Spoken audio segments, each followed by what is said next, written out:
globalization has benefited some people a lot more than others, and the winners are exactly who you see in that elephant graph, which is people who are intermediaries in the globalization of capital, people in the developed markets, people on the eastern and western seaboard of the United States who are intermediaries in the globalization of capital as it's gone to seek out cheap labor.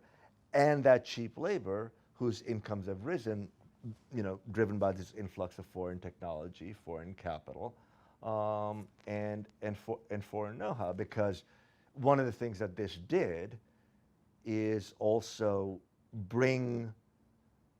kind of accelerate China's departure from its, very hardline communist economic model. This process of globalization has put China in this place, and this is where, I joke sometimes that if you compare the Soviet Union and China, which kind of brings, in a way, this is going back full circle to the state capacity theme.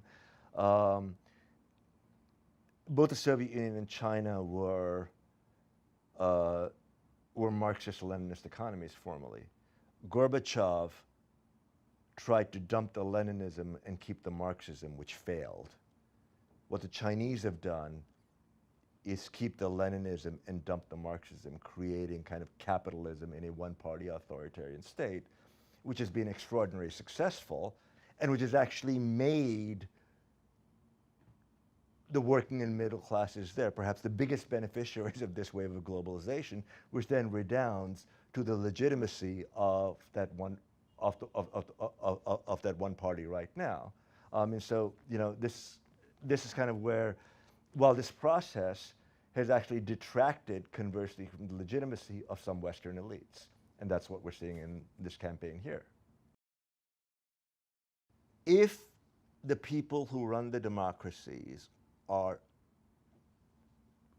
able, which I think they are, and willing, which they have not necessarily proven themselves so far, again, varies by country, to safeguard, if not the interests, at least to some degree, the material well-being of the losers from globalization. If you're not going to do it, then you will get this backlash.